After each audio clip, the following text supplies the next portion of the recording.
네, 우리 하나님 말씀 이사야 49장입니다.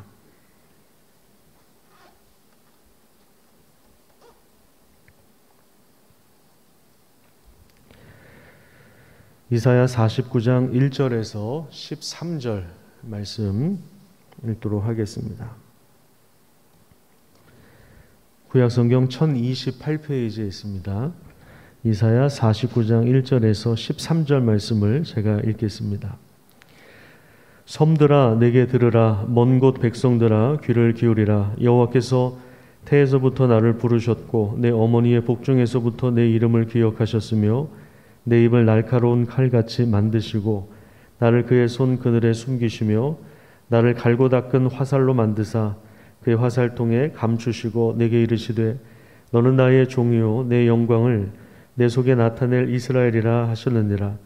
그러나 나는 말하기를 내가 헛되이 수고하였으며 무익하게 공연히 내 힘을 다하였다 하였도다. 참으로 나에 대한 판단이 여호와께 있고 나의 부흥이 나의 하나님께 있느니라.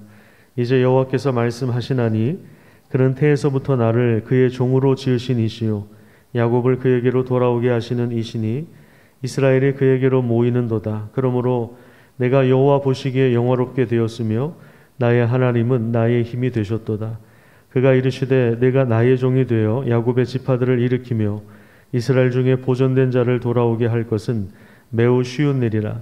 내가 또 너를 이방의 빛으로 삼아 나의 구원을 베풀어서 땅끝까지 이르게 하리라. 이스라엘의 구속자 이스라엘의 거룩한 이이신 여호와께서 사람에게 멸시를 당하는 자 백성에게 미움을 받는 자 관원들에게 종이 된 자에게 이같이 이르시되 왕들이 보고 일어서며 고관들이 경배하리니 이는 이스라엘의 거룩하시니 신실하신 여호와 그가 너를 택하셨음이니라. 여호와께서 이같이 이르시되 은혜의 때에 내가 내게 응답하였고 구원의 날에 내가 너를 도왔도다. 내가 장차 너를 보호하여 너를 언약의 백성의 언약으로 삼으며 나라를 일으켜 그들에게 그 황무하였던 땅을 기업으로 상속하게 하리라. 내가 잡혀있는 자에게 이르기를 나오라 하며 흑암에 있는 자에게 나타나라 하리라. 그들이 길에서 먹겠고 모든 헐벗은 산에도 그들의 풀밭이 있을 것인즉 그들이 줄이거나 목마르지 아니할 것이며 더위와 볕이 그들을 상하지 아니하리니 이는 그들을 긍휼히 여기는 이가 그들을 이끌되 샘물 근원으로 인도할 것임이라.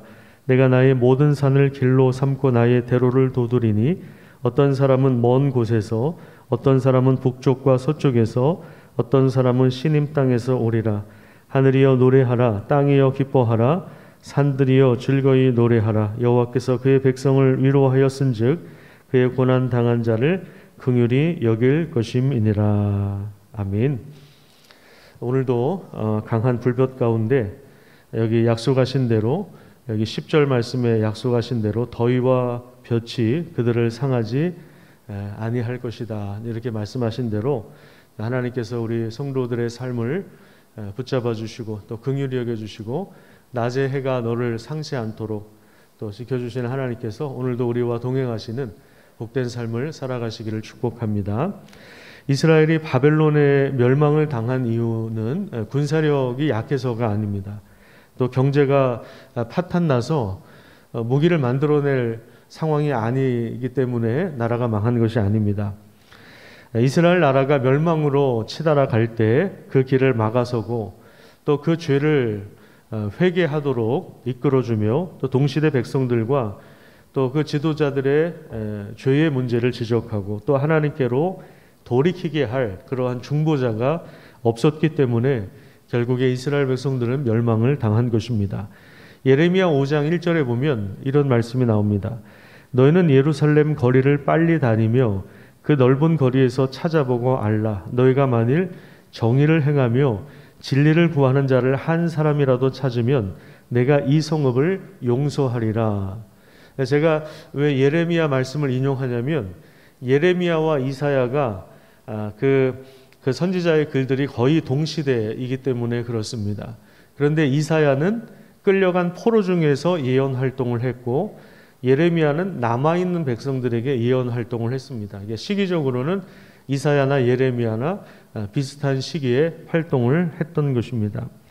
그렇기 때문에 하나님은 이스라엘의 회복을 염두에 두고 이 귀한 역할을 감당할 자신의 종을 부르십니다. 그러니까 제가 좀 전에 말씀드린 것처럼 예레미야 5장 1절에 의하면 예루살렘 거리를 너희들이 한번 다녀봐라.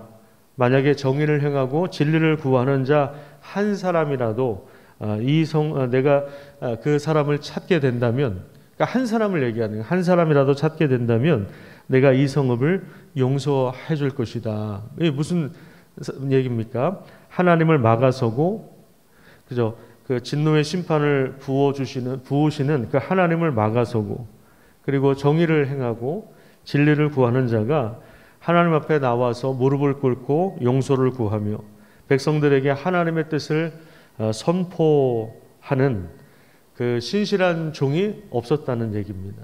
예레미야의 말에 의하면 그런 사람이 없었다는 거죠. 중보자가 없었다는 거예요. 결국 중보자의 부재가 나라의 멸망과 심판을 가져오는 것입니다. 그렇기 때문에 하나님은 이스라엘 백성들을 회복시킬 때 이 귀한 중보자의 역할을 감당할 종을 부르십니다. 그러니까 우리가 이사야 40장부터 지금 내 백성을 위로하라, 내 백성을 위로해라. 이제 그 노역의 때가 끝났다라고 하시면서 광야에 하나님께서 길을 준비할 것을 예고하시지 않습니까? 이스라엘 백성들이 다시 돌아올 길을 준비하신다. 하나님께서 이제 포로 생활에서 그들을 돌이켜서 고국으로 돌아오게 하셔서 이스라엘을 회복시키실 것을 계속해서 말씀하고 있는데, 오늘 본문 1절부터 6절까지 보면 그 일을 하시는 데 있어서 하나님이 세우시는 종이 그 귀한 역할을 감당하면서 하나님의 영광을 백성들에게 나타낼 것이라고 말씀하십니다. 그러니까 하나님께서 이 일을 하실 때 누구를 통해서 하시냐면 자신이 부르신 종을 통해서 그 일을 하신다는 거예요. 하나님은 그 종을 태어나기도 전에 부르셨습니다. 또한 날카로운 칼처럼, 그리고 갈고 닦은 화살처럼 만드셔서 보호하시면서 드디어 종의 사명을 감당하게 하십니다. 2절과 3절에 나오는 칼이나 화살은 하나님의 말씀을 말하는 것입니다. 하나님의 말씀으로 단련시킨 종을 말하는 것입니다.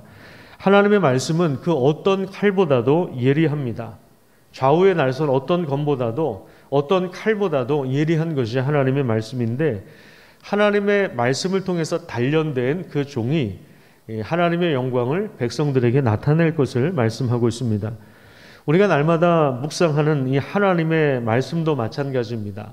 열방을 치유하고 회복을 가져오는 하나님의 영광을 드러내는 능력이라는 사실을 우리가 붙잡아야 됩니다. 그러니까 이것을 우리가 해도 되고 안 해도 되는, 어쩌다가 하는 그런 것이 아니라 꾸준하게 해야 하는 것입니다. 이 하나님의 말씀을 자신의 종에게 주시는데, 그래서 그 영광을 이스라엘 백성들에게 나타내게 해주시기 때문에 우리가 날마다 이 말씀을 묵상하는 가운데 말씀으로 단련되어야 합니다.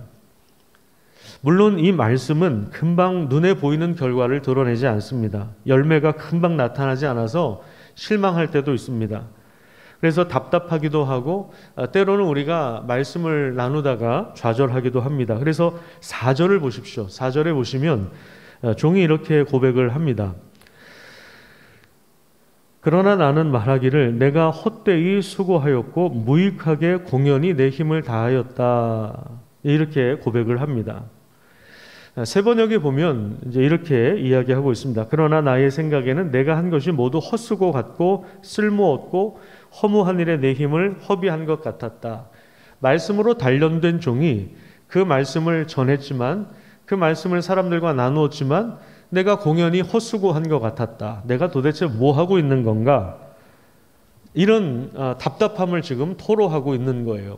그러니까 4절 말씀은 하나님의 종으로 부르심을 받은 사람의 독백이라고 할 수 있습니다. 독백. 혼자서 하는 말이죠.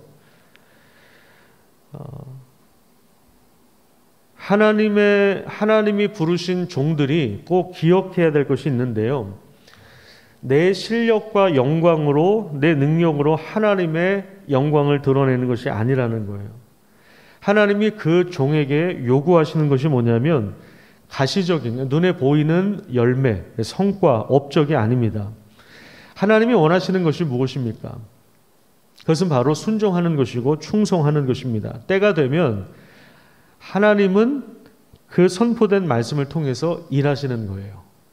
아니, 때가 되면이 아니라 하나님이 그 말씀을 통해서 지금도 일하고 계십니다. 그래서 때가 되면 그 말씀의 열매가 가시적으로 드러나게 되는 거예요. 그 말씀이 실제로 현실이 되어 있는 거예요. 천지는 없어지겠으나 내 말은 없어지지 않는다. 그 말이 바로 이 말입니다. 그 말씀을 통해서 자신의 영광을 나타내신다는 것입니다.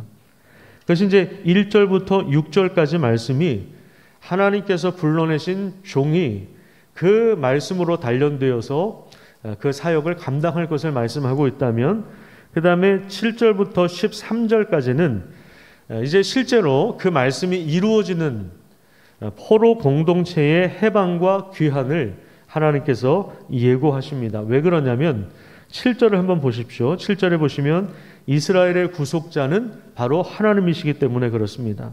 하나님께서 이 구원의 날에 황폐한 땅을 다시 세우시고 기업으로 상속하게 하시는 것입니다. 이제 더 이상 그들이 줄이거나 목마르지 않게 하시며 그들을 샘물 근원으로 인도하실 것입니다. 하나님은 당신이 부르신 그 종을 통해서 당신의 백성들을 용서하시고 그리고 위로하시고 새로운 길을 내시고 사막의 강물을 내시고 광야의 길을 내시고 회복하십니다. 회복의 길들을 열어주십니다. 고난당한 자를 긍휼히 여겨주십니다. 뜨거운 더위와 볕이 그들을 상하지 않도록, 그들이 줄이지 않도록. 그러니까 10절 말씀은 아마 이 광야를 지나면서 당해야 하는 그러한 고난과 어려움을 염두에 둔 것 같아요. 그죠? 그 중동 땅의 그 광야를 지나서 가나안 땅으로 돌아오는 길에 펼쳐질 그러한 모든 어려움들에 대해서 하나님께서 지켜주시고 함께 할 것을 말씀하고 있는 것입니다. 하나님은 당신의 백성들을 위로하십니다. 이 말씀을 우리가 굳건히 붙잡아 오늘도 힘을 내시기를 간절히 축복합니다. 자, 그렇다면 여기서 하나님이 종으로 부르시는 사람이 누구냐라고 하는 부분들, 그래서 이사야를 읽을 때 종이라고 하는 표현이 많이 나오는데 그 종이 도대체 누구냐? 두 가지로 보시면 됩니다. 하나는 바로 이스라엘을 하나님의 종으로 부르십니다. 또 하나는 중보자입니다. 중보자. 하나님과 백성들 사이에서 하나님의 뜻을 전달하고 백성들의 죄를 가지고 하나님 앞에 나아갈 중보자를 말하는 것입니다. 이 중보자가 오늘 본문 49장하고 그 다음에 53장, 여러분들이 잘 알고 계시는 이사야 53장, 그 고난받는 종에 대한 그 이야기가 나오면서 그 종이 수행하게 될 역할이 무엇인가 구체적으로 드러나게 되어 있고, 바로 우리를 위해서 오신 예수 그리스도께서 그 이사야에 나온 종의 역할을 충실하게 감당하심으로 우리의 구원을 이루신 것입니다. 바벨론의 포로로 끌려가서 고통당하는 그들을 끌어내시고 죄에서 자유를 얻게 하시며 하나님의 자녀가 되게 하시고 성령의 사람이 되게 하셔서 온전한 구원과 회복의 역사가 이루어지도록 그 중보자 역할을 감당하신 종, 하나님의 종, 그분이 바로 예수님이세요. 그분이 교회를 영적인 이스라엘로 세우시는 것입니다. 그래서 여기 이스라엘은 민족적인 이스라엘, 저 팔레스타인 땅에 있는 이스라엘을 생각하시면 안 되고 하나님이 불러내시는 하나님의 백성들을 말하는데 그 백성들이 오늘날 교회입니다. 이런 것을 염두에 두면서 이사야 말씀을 읽으시면 상당히 도움이 되고, 특별히 이사야 말씀은 이 복음서에 가장 많이 인용된 구약 성경이기도 합니다. 그래서 아마 여러분들이 다른 선지서보다는 좀 친근하실 텐데 이사야 말씀이 복음서에 굉장히 많이 울려 퍼지고 있습니다. 메아리처럼 울려 퍼지고 있는데 그것을 실제로 성취하신 분이 예수 그리스도이시기 때문에 그렇습니다. 예수 그리스도를 통해서 광야의 길을 내시고 하나님께로 돌아올 수 있는 길을 열어주시고 또 우리의 삶을 지켜주시고 또 그 말씀을 통해서 우리가 단련되게 하여 주셔서 그 말씀, 좌우의 날선 어떤 것보다 예리한 그 말씀을 통해서 지금도 죄에 묶여있는 속박을 당하고 있는 사람들을 풀어내신다는 사실들을 기억하면서 우리 성도들이 이 말씀을 묵상하고 또 찾는 이들에게 열심히 나눠주는 것, 정말 필요합니다. 그래서 이 종의 사명을 잘 감당할 수 있는 그러한 말씀의 능력을 경험하는 그러한 뜨거운 여름을 보내시기를 축복합니다. 기도하겠습니다. 하나님, 말씀의 열매가 당장에 나타나지 않는다 할지라도 우리가 낙심하지 않게 하여 주시고, 하나님의 말씀을 부지런히 묵상하고 또 그 말씀을 통해서 단련되게 도와주시며, 그 말씀을 우리 목장 식구들과 이웃들에게, 찾는 이들에게 나누어 주고, 또 말씀을 우리 다음 세대에게 전수해 줄 수 있도록 우리에게 믿음을 더하여 주셔서 말씀이 포로들을 회복시키는 하나님의 영광을 드러내는 도구이며 또 능력이라는 사실들을 우리가 함께 경험할 수 있도록 인도하여 주시옵소서. 무더운 여름 또 휴가철을 보내고 있습니다. 하나님께서 우리 성도들 어디에서 무엇을 하든지 지켜주시고 하나님의 말씀을 붙잡고 씨름하는 가운데 실제로 그 말씀을 성취할 수 있도록 하나님께서 오늘도 역사하여 주시옵소서. 우리 기도 가운데 응답하시며 함께하여 주시고 하늘문을 열어 주시옵소서. 감사드리며 예수님의 이름으로 기도드립니다. 아멘.